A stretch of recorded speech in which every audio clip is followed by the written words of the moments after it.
Good morning, everyone. Spin Ventures here, live from we are at Fernandina Beach at Fort Clinch Historic State Park, another state park that's going to be checked off the list of Florida state parks visiting around the state. We are just about 45 minutes north of Jacksonville, and been staying with my mom for the week, and she lives in Palm Coast. So thought I'd come out, make a video of another historical site in the state of Florida at Fort Clinch, and we're going to learn so much today. They have a museum inside, the visitor center. We got to get the cost is $2.50 to enter the fort. Not too bad, better than St. Augustine, but it's going to be another fort that we're going to be able to walk into and explore today. And so let's go ahead and get started here at Fort Clinch Historic State Park. All right, so I got my map right here of Fort Clinch, 1847 to 1945. This is the map of the fort, and the legends is what they call it, which is what rooms are which. You got the prison room, you got the guard rooms, which are right beside each other. You got the drawbridge, and you got the North Basin, East Basin, blacksmith shop, kitchen, laundry,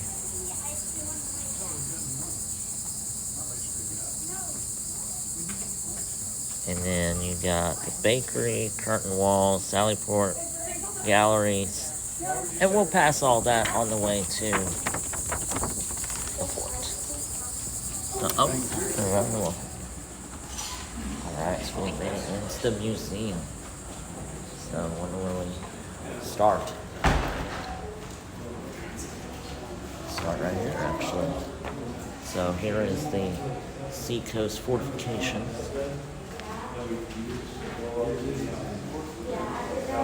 When once constructed, they required expenditure for their support. Time of peace withdrew, no valuable citizens, useful occupations of life. Off of themselves, they never exert influence, dangerous public liberty, but as obstacles to invader influence and power are immense.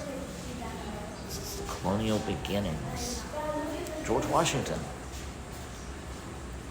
The evolution of seacoast fortifications. So, earliest defense were erected at a colonial period which spanned most of the 17th, 18th centuries. During the Revolutionary War, coastal defenses increased in number but not in sophistication. They were thrown together from any materials available and brandished a hodgepodge of arraignment. Any cannon that fired, regardless of age, caliber, pattern, or origin, was pressed into service to win America's independence. First system forts. General turmoil caused by the French Revolution threatened the security of the young American nation. George Washington appealed to Congress to provide funds to protect the country's important seaports. 1793, federal authorization for coastal defense occurred, creating America's first system of fortification. And then lack of maintenance and exposure to weather soon reduced the fort to ruins. By 1798, grew hostilities with France compelled Congress to restore some of the forts as well as construct new ones.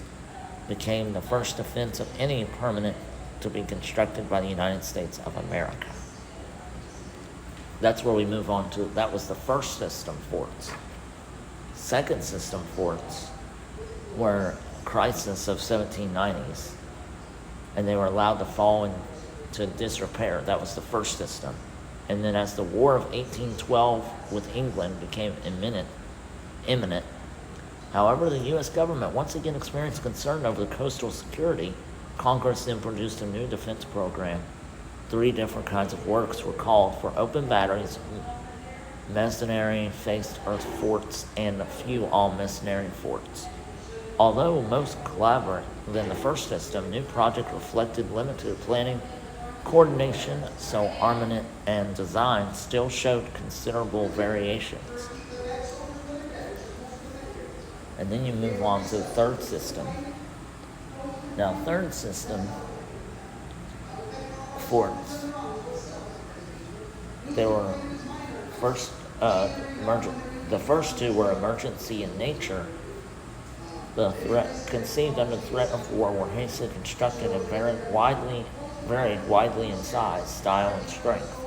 Wake of 1812 conflict through a war in which Americans witnessed the burning of their nation's capital, a complex plan emerged that led to the most spectacular harbor defenses to come out of era military architecture.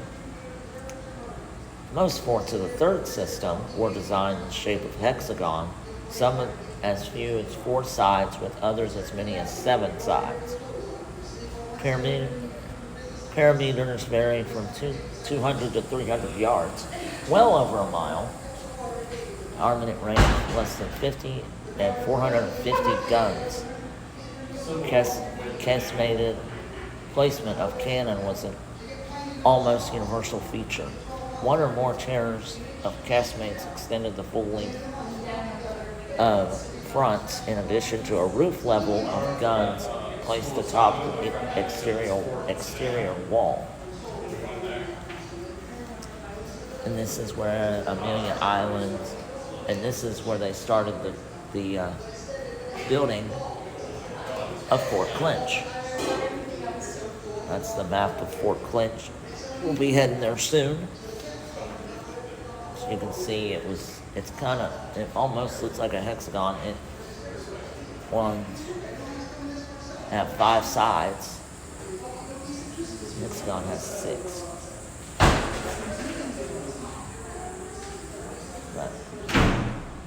So we have first system fort, second, and then the third, and then the building of Fort Clinch. Constructed of brick, basic building, material proved through long usage. It was readily available, resistant to shot, and ideal for use in vaulted arched construction. 2 phases of construction can be seen in the size of brick. Larger brick is from the years 1850 to 1860. Smaller bricks is from 1862 to 1867. The cistern covers, tunnel floors, most roof surfaces, short lintels are of slate. Granite was designed for gun mounts, large lintels, window sills, door openings, and exterior stairs. New material, cast iron, was utilized in critical structural components such as second floor garters, columns, and the unique beam above the porch of the barracks that was cast in sections and bolted together. Just like this. So Fort Clinch played a great part in the War of 1812, and where George Washington led his army and building of the construction of the Fort Clinch. And now we move on to the Spanish-American War and how Fort Clinch was involved in that time period. As we move on from the late 1700s to the early 1800s with armament, which is like weapons. And then we'll move on to the Civil War of on January 10th of 1861. That's where Fort Clinch was very much involved between the Union soldiers and the Confederate soldiers. Since we are actually sitting, like, this is the state line between the state of Florida and the state of Georgia. We are sitting right on the state line. So,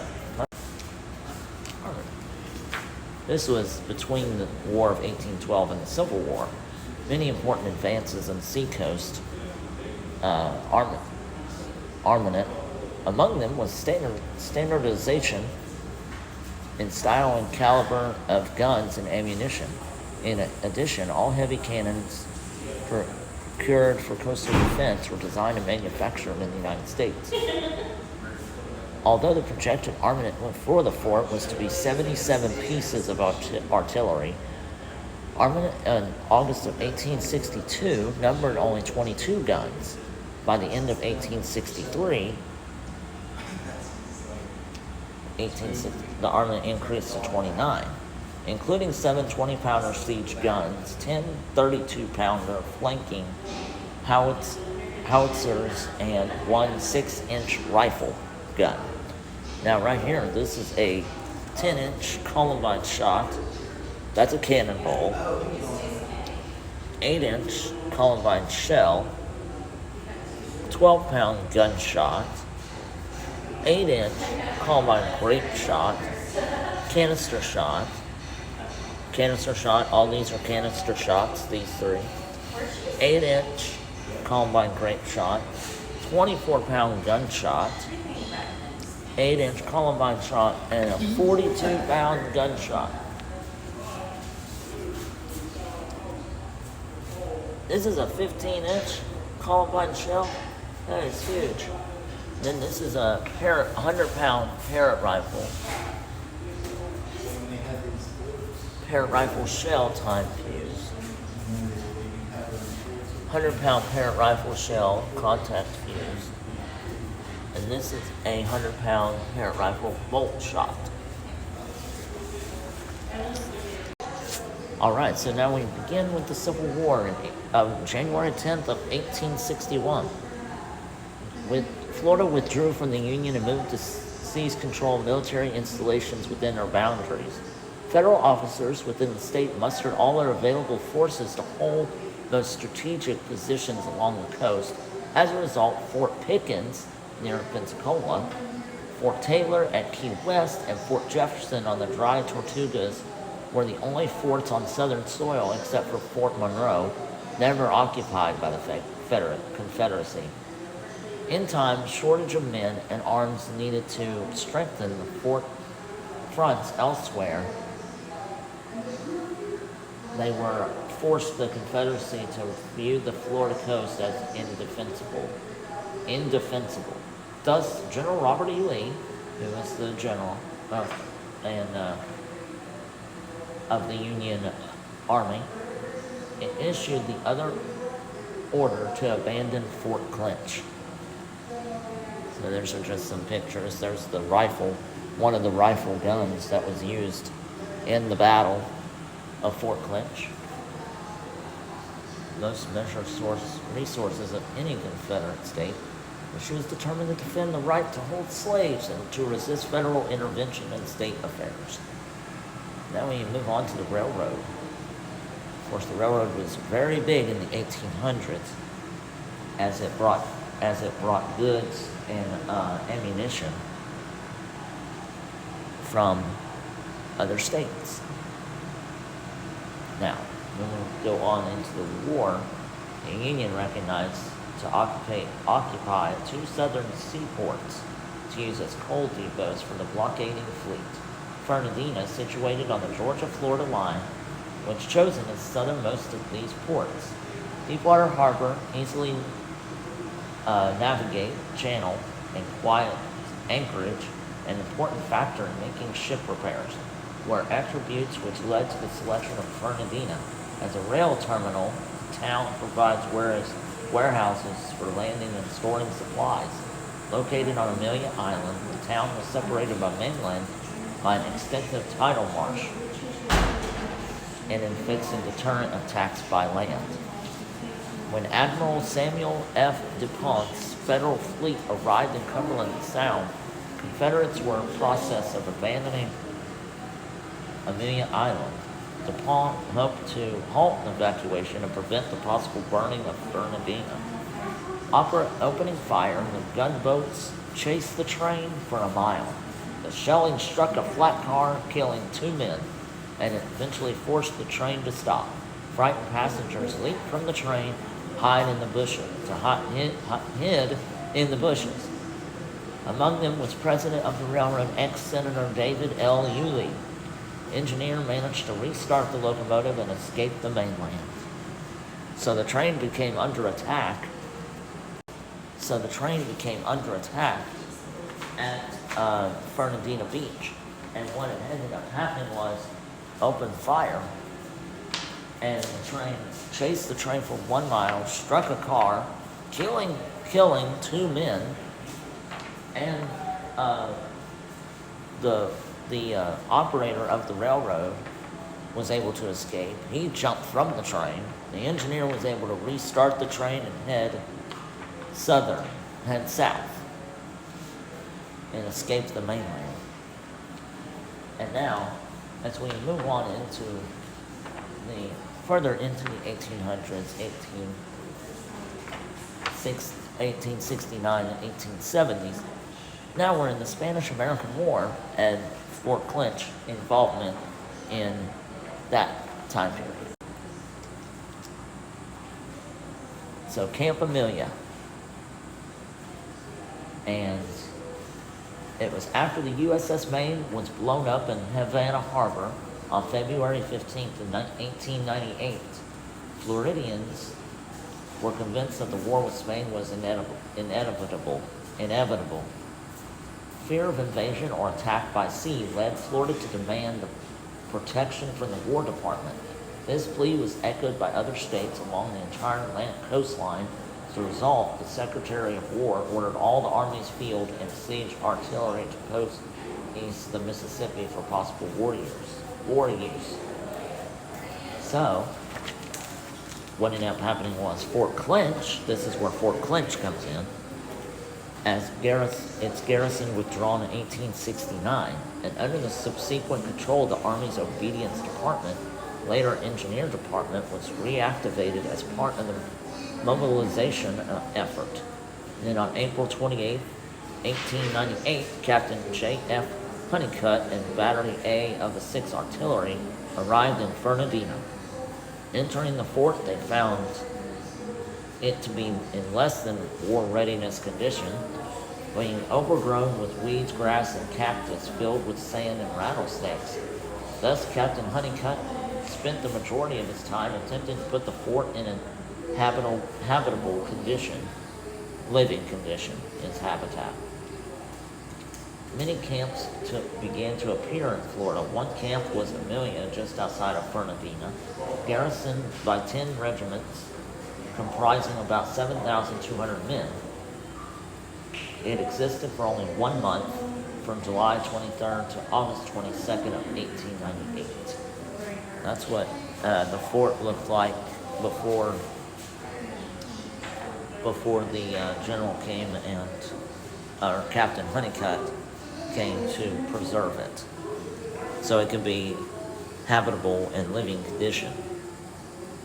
And now, to the present time, Fort Clinch, unoccupied from 1898 to 1926, when it was offered for public sale by the federal government. After passing from owner to owner, the fort was purchased by the state of Florida in 1935. During the next 2 years, the Civilian Conservation Corps, the CCC, worked at the fort removing sand and refused making repairs and improvements. In 1938, Fort Clinch State Park was opened to the public. And then during World War II, Fort Clinch saw its last military occupation when Coast Guard in joint effort, the Army and Navy, maintained a surveillance and communication system within the fort on the various coastal islands in the area. Part of this operation included Coast Guard's mounted beach patrol. Guardsmen reported their observation by field telephone, which they plugged into jacks installed along the beach for the purpose. There's the damaged wall from Fort Clinch. And now, you're about to enter a U.S. Seacoast fortification. The unit stationed here is the 1st New York Volunteer Engineers. The year is 1864. If you see a soldier going about his duties, don't be afraid to ask questions. He will tell you what he is doing and the details that bring the history of Fort Clinch to life.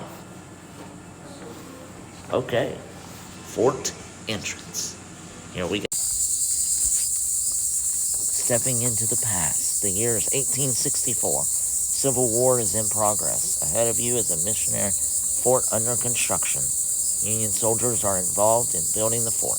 Ask them questions about their lives. They lead stationed at Fort Clinch. Follow the path into 1864.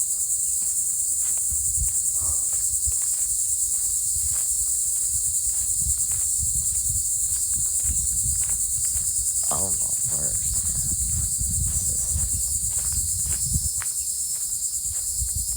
Fort Clinch. Old Town, 1 mile. Fort Clinch, just around this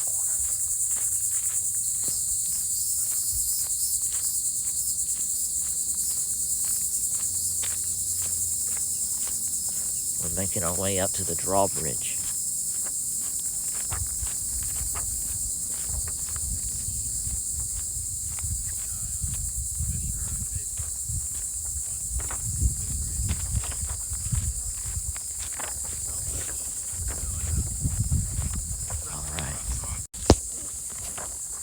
And we're at Fort Clinch. Here is Fort Clinch right behind me here. We're going to go through the tunnel and through the drawbridge and explore. Like I said, I have the map. So we're going to kind of look at all the different sections and places that they would be working on the fort or taking their battle station.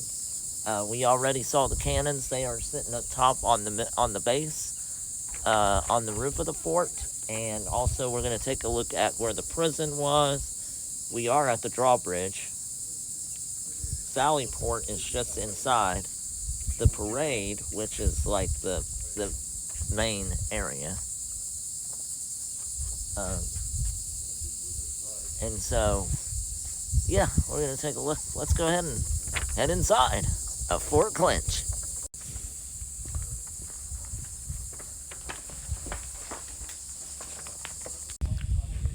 And we are at the base of Fort Clinch.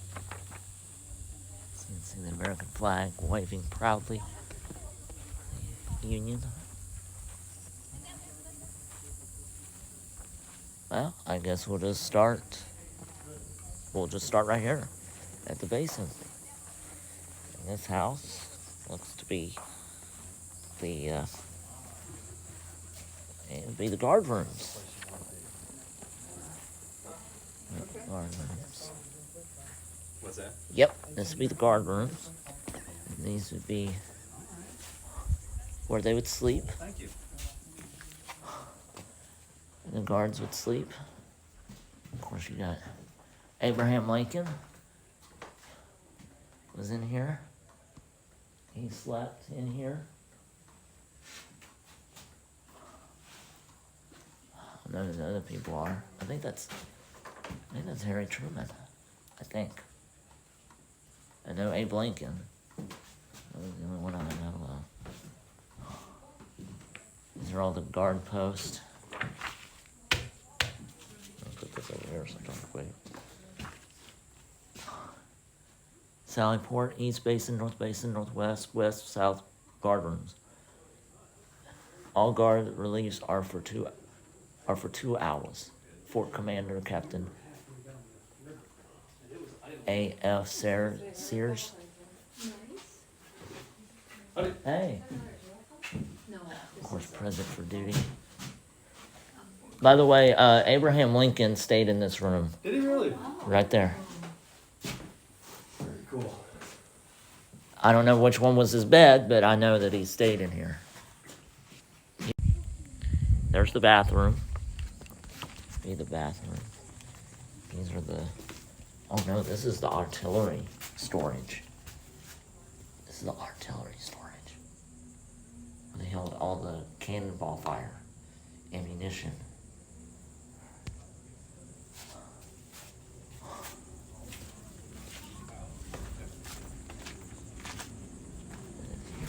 Working. Walk right in. Okay. Look over there. This is the cannon powder. The gunpowder. So this is all what they would use in the battle of Fort Clinch. Cannon fire.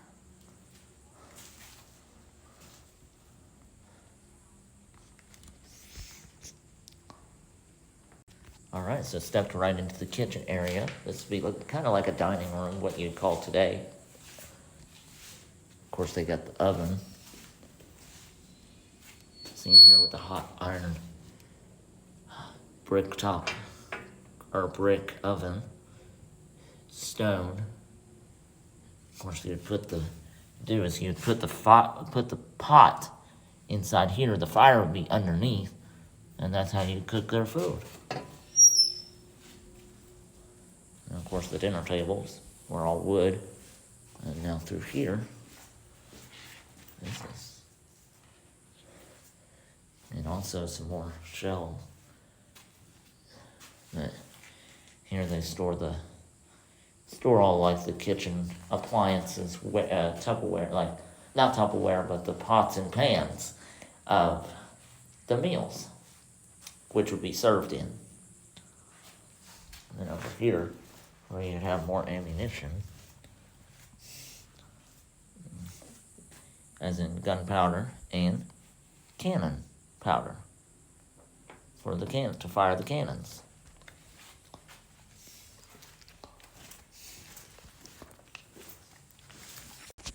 Of course, as you can see, each one of them are labeled. So you can do 8 rounds with a 3-inch gun, 8 rounds, one shot, 8 rounds, 3-inch gun, 8 rounds for the sphere case, fixed ammunition, 8 rounds, 3-inch gun, 8 rounds. Most of them are 8 rounds with 1 shot. And that's just government cannon powder that they housed in here. Most likely in the barracks of the area. The kitchen, dining room. And through here. Whoa, what is through here? What is this? What is this?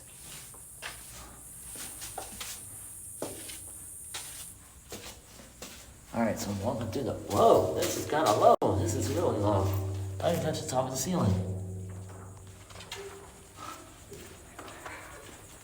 Oh, okay. Back out now. We're actually on the other side. You can see it. This is cool. Your head is kind of low. Look. Out between the barracks, you can see the ocean. These little holes right here. Walking along. You can see. There we go.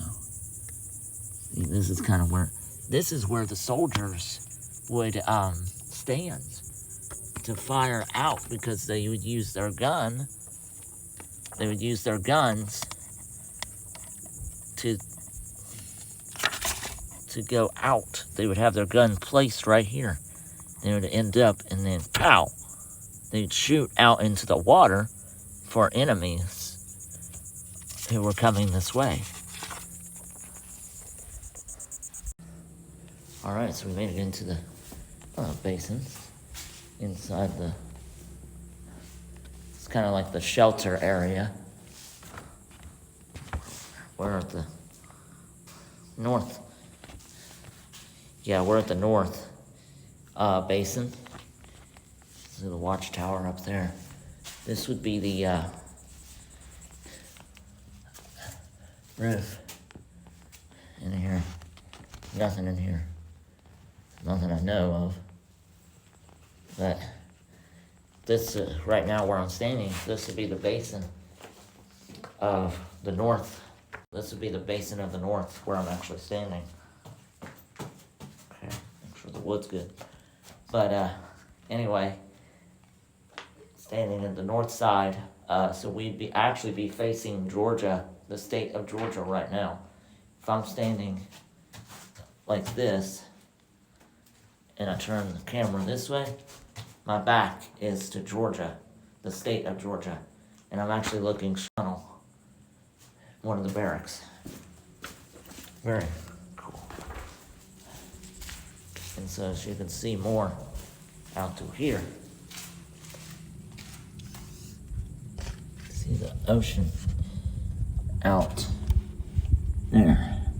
through this little hole. Of course, soldiers would be in here also with their rifles, ammunition, and firing out to the northeast side, which is where I'm at right now, in the northeast side of the fort.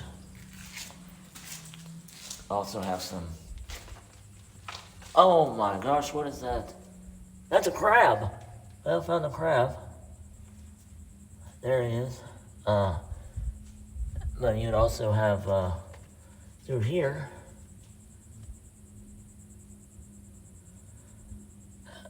this is where they would stanchion their guns. Also point out on either side.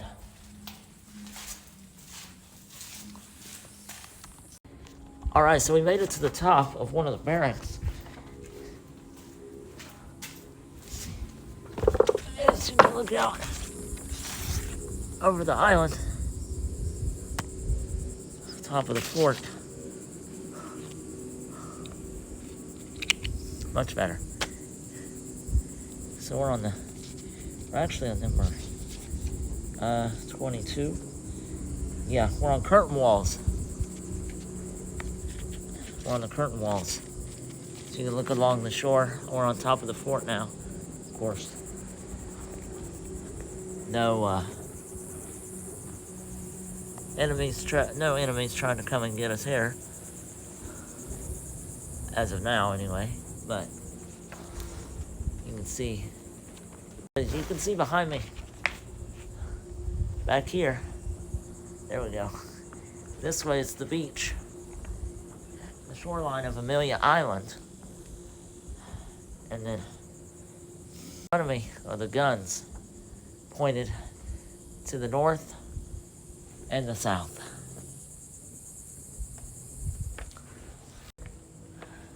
So we made it to this part. We're gonna make our way back down and make our way towards the to straight north direction, general 0.0. All right, so we're moving back towards the middle of the fort, kind of like the base, the foreground, where it says parade. And my guess is, oh, now they added another soldier? Huh, all right. These right here, behind me, are the house of 18 is, these were unfinished barracks right here behind me. Right here. You can see where the lizard is. This is where the unfinished barracks are for the men, the soldiers that were never completed when the war of 1812 started. They never completed it. But make our way through another tunnel this way.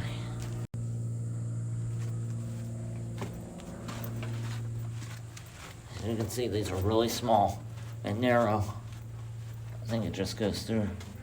But see, it's still saying like it would have been back in 1862.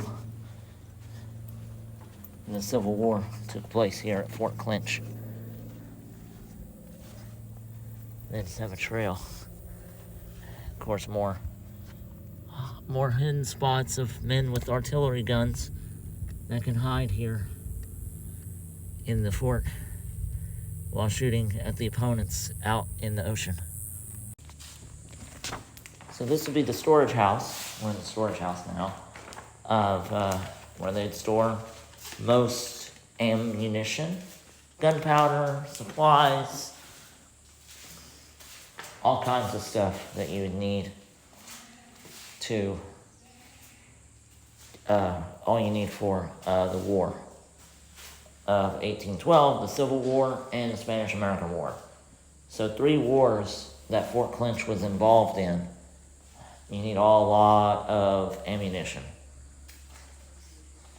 These sticks were used to push the cannonball inside the cannons before they were lit and were fired and then these here to clean out the remaining gunpowder. Right here. That was inside the barrel of the cannon. 58 caliber blood-gated ball cartridge. 58, all these were 58 caliber. Elongated ball cartridge. All these, you can see, of course they use the big ropes. But these right here were used to shove the cannonball inside the barrel of the cannon before open fire. Before firing from the top of the fort. See here one of the cannons. This is probably one of the cannons that they use for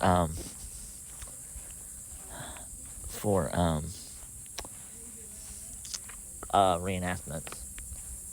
But it's kind of cool how they have just a random military soldier and guard sitting there. Right, so we'll go in here, through here. These are some of the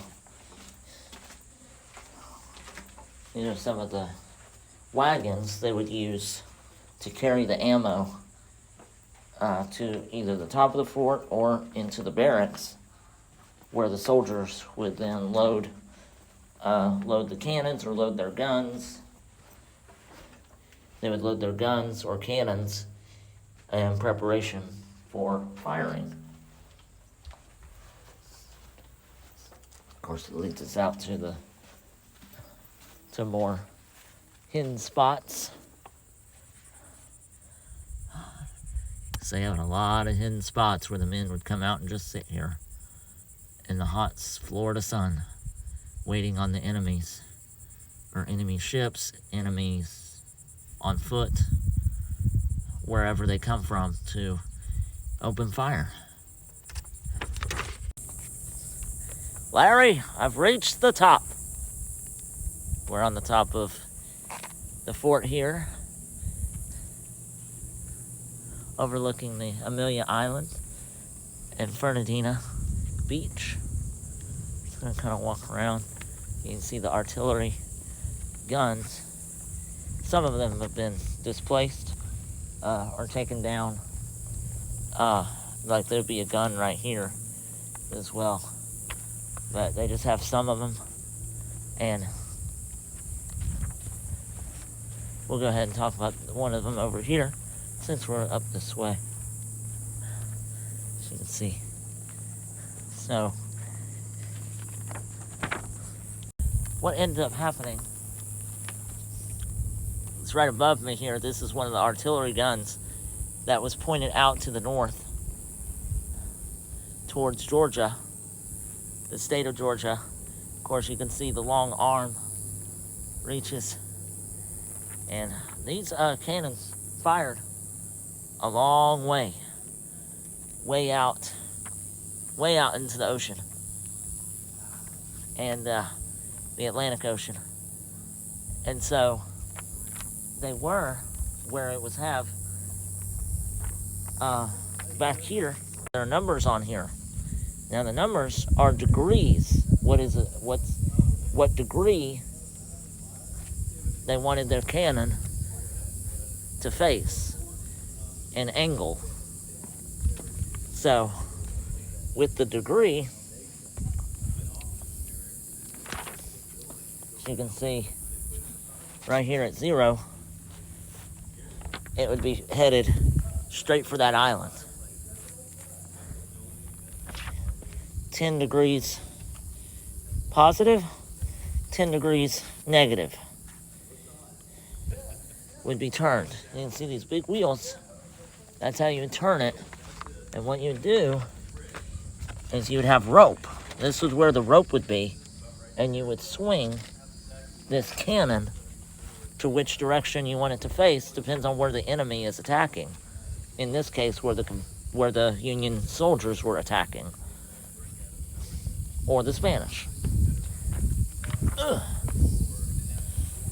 And so what it was is, as I'm standing under the cannon, it would fire.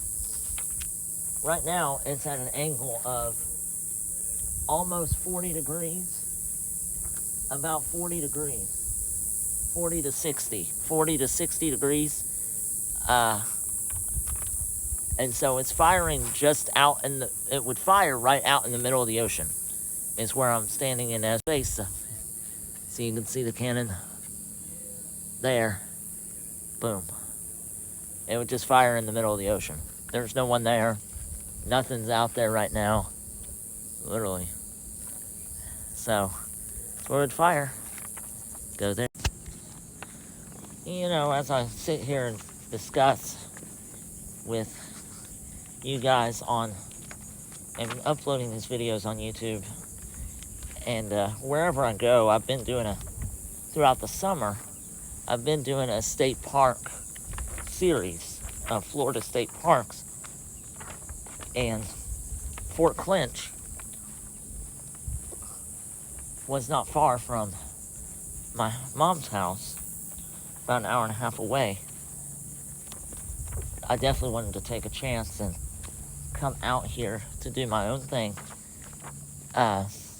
and spend time with my mom as well. But doing these videos and showing you guys just a new state park I've never visited in Florida, and able to come out here and show you guys has been, this is one of the best, this is probably one of the best forts I've ever been to, is Fort Clint. It's bigger. This reminds me of pictures that I would see in Gettysburg, Pennsylvania. One of these days I am going to fly out to Harrisburg, because Harrisburg's not very far from Gettysburg. I would love to go and do a video on that, because that's where Abraham Lincoln gave the Gettysburg Address. Very historical moment in American history, not just world history. But anyway, back to Fort Clint, you just see right down here, you can see a guard and one of the Union soldiers just sitting, chilling out by the supply room. And why not save the best for last? This was George Washington's room while he was here. He camped out here in Fort Clinch. This was his room, and one of these was his bed. See, there's George Washington up there. That's where he'd make his meals. And the father of our country, George Washington. It's also where they kept some prisoners. You can see the shackles that were used for their feet and hands. Kept prisoners here, Confederacy. Union soldiers were kept prisoner here, either by their legs or by their hands, ankles, or their wrists. Kept prisoner in here, and in here. It's a padlock. It's not even open. You can't even open it. But I don't know if you can see inside of it. There's nothing in there. It's like solitary confinement door in the regular jail cell. But yeah, this was George Washington's room here at Fort Clinch during the battle of the American Revolution, which was early. That was when the fort was being built, and he stayed here as it was being built, keep watch. And then during the Spanish-American War, or War of 1812, Spanish-American War, and the Civil War, eventually.